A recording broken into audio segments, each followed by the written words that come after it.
ఓం నమో వెంకటేశాయ. కార్తీక మాసం ముగించుకొని ఆల్రెడీ మనం ఇప్పుడు మార్గశిర మాసంలో ఉన్నామండి. ఈ 2024 సంవత్సరంలో డిసెంబర్ 2 నుంచి మనకి మార్గశిర మాసం అయితే స్టార్ట్ అయింది. కార్తీక మాసంలో మనం దీపాలు వెలిగించి, నదీ స్నానం చేసి, పూజా మందిరంలో సింహద్వారం దగ్గర, తులసమ్మ దగ్గర దీపాలు వెలిగించి, శివాలయాలకు వెళ్ళి, శివాలయంలో ఆకాశ దీపం దర్శించి, కార్తీక పురాణం చదువుకొని, అదేవిధంగా కార్తీక సోమవారాల్లో ఉపవాసం ఉండి పూజ చేసుకొని, అదేవిధంగా పౌర్ణమిలో ఉపవాసం ఉండి పూజ చేసుకొని 365 ఒత్తులు వెలిగించుకొని, ఈ విధంగా ఎన్నో మనం పూజ చేసుకొని శివుడినైతే విశేషంగా పూజించుకొని కార్తీక మాసం అయితే ఎంతో బాగా చేసుకున్నామండి. ఆ కార్తీక మాసంకి ఎంత శక్తి ఉన్నదో ఈ మార్గశిర మాసంలో ఉన్నాం కదా, ఇప్పుడు మనం మార్గశిర మాసంకి కూడా అంతే శక్తి ఉన్నదండి. ఈ నెల మొత్తం కూడా మనం లక్ష్మీనారాయణలను పూజించాలి. ఈ నెలలో మనకి గురువారాలు వస్తాయి కదా, గురువారాలకు చాలా ప్రాముఖ్యత ఉన్నది. గురువారాలను లక్ష్మీ వారాలుగా పిలుస్తారు. లక్ష్మీ వారాలుగా లక్ష్మీదేవిని పూజిస్తారండి. ఈ మార్గశిర మాసంలో లక్ష్మీనారాయణలను పూజించినట్లయితే విశేష ఫలితం కలుగుతుంది. మార్గశిర మాసంలో మనం పొద్దున్నే లేచి ఇల్లు శుభ్రం చేసుకొని, ఇంటి ముందు నీళ్లు చల్లి, ముగ్గు వేసి, తరువాత స్నానం చేసి ప్రతిరోజు కూడా పొద్దునే లక్ష్మీనారాయణను పూజిస్తే విశేష ఫలితం అయితే కలుగుతుందండి. వీలైతే గనక స్వామివారిని తులసి దళాలతో అర్చించండి. ఇక ప్రతిరోజు ఇంట్లో అయితే సాంబ్రాణి వెయ్యండి. అదేవిధంగా ఇంటి ముందు ముగ్గు అయితే ఉంచండి. ఎందుకంటే ఈ నెలలో లక్ష్మీదేవి తిరుగుతూ ఉంటారు అని చెప్పి పెద్దవాళ్ళు చెప్పారు.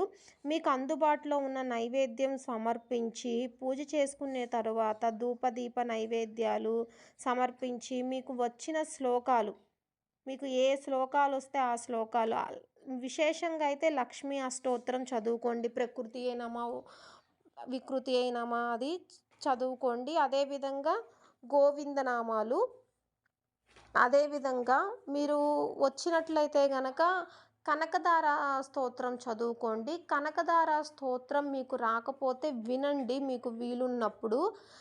అది వింటూ వింటూ ఉన్నట్లయితే అదే వచ్చేస్తుంది. లక్ష్మీనారాయణలకు హారతి ఇచ్చేసి తర్వాత మీరు మీ పనులైతే యథావిధిగా సాగించుకోండి. ఈ విధంగా ఉదయం పూట అయితే గనక పూజ మాత్రం ప్రతిరోజు చేసుకోండి. ఈ మార్గశిర మాసంలోనే మనకి ధనుర్మాసం కూడా వస్తుంది. మార్గశిర మాసం ధనుర్మాసం ఒకటేనా అని చెప్పేసి చాలామంది అనుకుంటున్నారండి.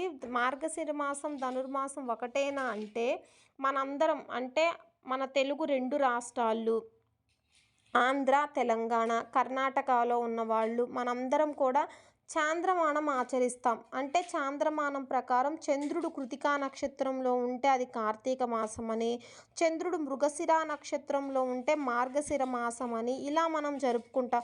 కానీ తమిళనాడు సైడు సూర్యమానం పాటిస్తారు. సూర్యుడు ధనుసు రాశిలో ప్రవేశించినప్పుడు వాళ్ళు ధనుర్మాసం జరుపుకుంటారు. ఇక ఈ మార్గశిర మాసానికి ప్రత్యేకత ఏంటి అంటే, నేను ఇంతకు ముందు చెప్పినగా గురువారాలను లక్ష్మీ వారాలుగా లక్ష్మీదేవిని పూజిస్తారు. తప్పకుండా గురువారాల్లో లక్ష్మీదేవిని అయితే పూజించండి. మీరు ప్రతిరోజు పూజ చేసుకోండి. ఒకవేళ ప్రతిరోజు చేసుకునే క్రమంలో ఏదైనా ఒక రోజు మిస్ అయినా కూడా గురువార పూజ మాత్రం కూడా ఎవ్వరూ మిస్ అవ్వదండి. మిస్ అవ్వద్దు. అంత విశేషమైనది ఈ గురువారం పూజ. గురువారం పూజించేటువంటి లక్ష్మీ పూజ వల్ల మనకి ఆర్థిక సమస్యలు తొలగిపోతాయండి. ఒక వ్రతంలాగా పెట్టుకోండి. తప్పకుండా ఇప్పుడు మనం ఒక జాబ్ చేస్తున్నాం, ఆఫీస్కి వెళ్ళాలి, తప్పకుండా వెళ్ళాలి. అట్లా తప్పకుండా నియమం పెట్టుకోండి. నియమం పెట్టుకొని గురువారాలు అయితే కనుక పూజ ఎవ్వరూ కూడా మిస్ చేయొద్దు. అసలు ఎప్పుడూ కూడా మనం లక్ష్మీదేవిని పూజిస్తాం కదా, గురువారాల్లో లక్ష్మీ పూజ అంటాం. లక్ష్మీదేవితో పాటు స్వామివారిని కూడా పూజించాలండి. ఎప్పుడు కూడా లక్ష్మీదేవి వక్కలనే పూజించకూడదు. ఆమెతో పాటు స్వామివారిని కూడా పూజించండి. మీకు స్వామివారిని అంటే గోవిందనామాలు ఉన్నాయి కదా, అవి చదువుకోండి. అమ్మవారిని అష్టోత్తరం చెప్పుకుంటూ పూజించుకోండి. ఇలా లక్ష్మీ వారాలను అంటే మార్గశిర గురువారాలను ఎవరూ కూడా ఒక వ్రతంలాగా పెట్టుకొని ఎవ్వరూ కూడా మిస్ అవ్వద్దు. ఈ లక్ష్మీ వారాలను పూజించడం వల్ల మనకు ఆర్థిక ఇబ్బందులు అన్నీ కూడా తొలగిపోతాయి. ఇంకోటి ఏంటంటే, గురువారాలు ఏదైతే మనం లక్ష్మీదేవి పూజ చేస్తున్నామో మనం అనుకుంటాం లక్ష్మీదేవి పూజ చేస్తున్నాం కదా, తలస్నానం చేసుకొనే పూజ చెయ్యాలి అని. గురువారం ఆడవాళ్ళు తలస్నానం చేయకూడదండి. ముందు రోజు బుధవారం ఉంది కదా, ఆ రోజు తలస్నానం చేసుకోండి. గురువారం రోజు కంఠ స్నానం మాత్రమే చేసి అమ్మవారిని పూజించుకోండి. ఇక అదేవిధంగా మార్గశిర మాసంలో ఎన్ని గురువారాలు వచ్చాయి, ఏ రోజు ఏ నైవేద్యం పెట్టాలనే ఇన్ఫర్మేషన్ మొత్తం కూడా నేను మీకు ఈ ఛానల్లోనే మార్గశిర మాసం వీడియో చేశానండి. అందులో మీకు ఎన్ని గురువారాలు పూజ చేయాలి, ఏ గురువారం రోజు ఏ నైవేద్యం పెట్టాలి, ఏ ఏ తేదీల్లో గురువారాలు రావడం జరిగింది అనే పూర్తి ఇన్ఫర్మేషన్ కూడా నేను మీకు ఈ ఛానల్లోనే వీడియో చేశానండి. ఒకసారి చూడండి. ఇంకేదైనా డౌట్స్ ఉంటే గనక నాకు కామెంట్ చేయండి. నాకు తెలిసినంత వరకు కూడా నేను ఇన్ఫర్మేషన్ అయితే మీకు తెలియచేస్తాను. ఒకవేళ నాకు తెలియకపోతే తెలుసుకొని నేను మీకు